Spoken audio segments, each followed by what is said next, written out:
We begin this final hour of Fox and Friends Weekend with a Fox News alert. The Biden administration warning Kabul will likely see another terror attack before U.S. troops leave on Tuesday. The warning comes as the U.S. launches a drone strike on the ISIS-K planner believed to be behind Thursday's bombing that killed 13 U.S. troops. We go to Trey Yingst live in Doha, Qatar with the latest. Good morning, Trey. Guys, good morning. Overnight, a U.S. drone strike took out an ISIS-K terrorist allegedly planning a further attack against U.S. forces on the ground in Kabul.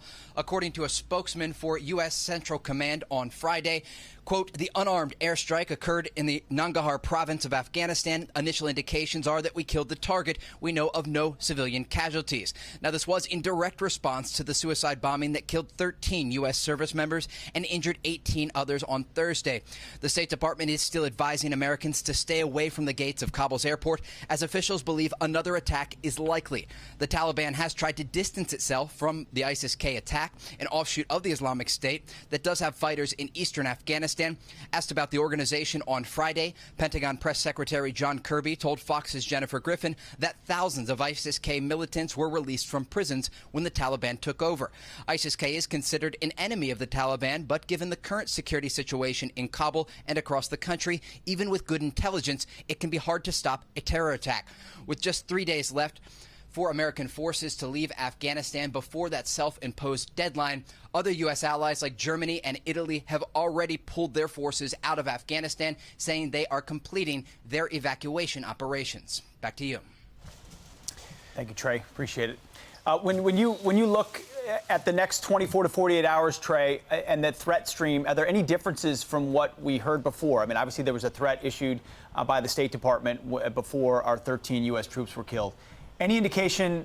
It's been a little bit more time here since the second threat, or the threat warning was given.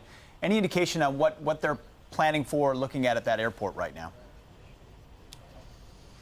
Well, look, U.S. officials believe another attack on American forces on the ground in Kabul is likely. That's according to both the Pentagon and the State Department.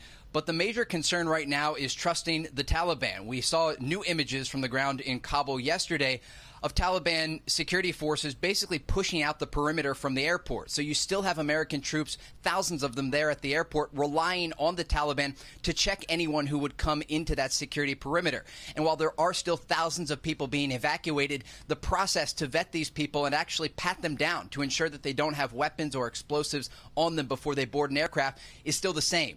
So the threat is there. American forces will be under a direct threat until they leave on Tuesday. And moving forward, really anything is expected. They are preparing for any possibility on the ground, but the contingency plans in place still do not take American troops out of harm's way.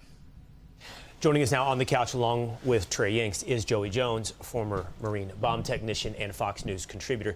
So, Trey, and I'm sorry if I missed this in your report just here. So it sounds like what we're looking at is a likely possibility of another terror attack in conditions that remain largely the same. The gates are not yet reopened. We'll see if they do reopen. And the only real condition that we're relying on for a better circumstance would be the Taliban pushing out that security perimeter in a safer or further distance. I'm just trying to distinguish what makes this potential situation of a likely terror attack different from the conditions that led up to the last. Good question. Well, I think there's a lot of similar conditions on the ground. Again, the United States has to basically take the Taliban at their word that they are checking the security perimeter and doing everything they can to ensure that terrorists aren't getting through and close to American troops.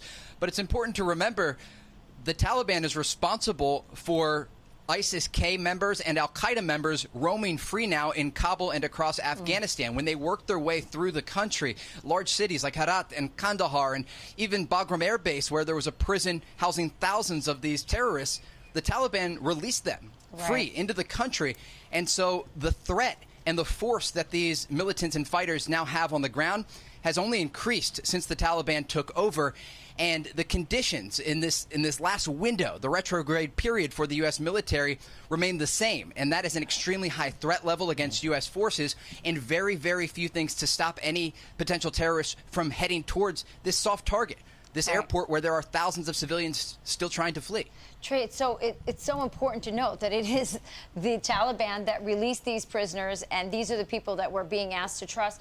You say the airport, the conditions are the same. I interviewed Representative Waltz yesterday, who said the other pathway is through the area that the resistance fighters have, and they've said we'll provide safe passage for Americans or anyone that needs safe harbor. Is that really a possibility? Well, look, I think in the coming weeks you are going to see thousands of Afghans flee on foot. Once that critical air bridge closes, it's a major concern. The United Nations this week said we could see 500,000 Afghans flee to neighboring Pakistan on foot. And you already see the images along the border, people desperate to leave Taliban-controlled territory. But the reality on the ground is that it's extremely dangerous to do that. And when we're talking about Americans who are not only stuck in Kabul but across the country, this window is closing very quickly to get them to safety. And while you have these heroic actions by veterans, as you just heard on Fox and Friends, and by the American troops and special forces on the ground to conduct these individual missions to save Americans who are trapped, we have 3 days left. And it's going to be extremely difficult to conduct the final operations. And if they're not successful in getting every single American out of the country in that window, there's going to be a period where the Taliban controls the entirety of Afghanistan. U.S. forces are no longer on the ground, and there are really no safe ways out of Afghanistan for American citizens. Trey, this attack was basically your conventional, unconventional IED, suicide bomb vest, gunfire after that. All we've talked about for a week now is how the Taliban is now in control of U.S. weapons. Is there anything to indicate that ISIS-K has that type of weaponry as well? Have they done anything as far as posturing troops at Kabul for like mortars or ground-to-ground missiles, things like that? Do you know if there's any kind of threat there that we really haven't talked about? We don't know about the capabilities of ISIS-K right now and how many, if at all, American weapons the group has. Yeah. But it's extremely concerning when you look at the list of technology and weaponry that the Taliban was able to take control of. Basically, every single weapon, plane, and helicopter that was donated or sold to the Afghans over the past 20 years is now in the hands of the Taliban. And you saw these images outside of the airport just yesterday. American Humvees now controlled by the Taliban, and the only differentiation is that you see a white flag, the Taliban flag, on the back. A quick glance, you might think this is an American troop outside of the airport securing the area, but it's actually the Taliban.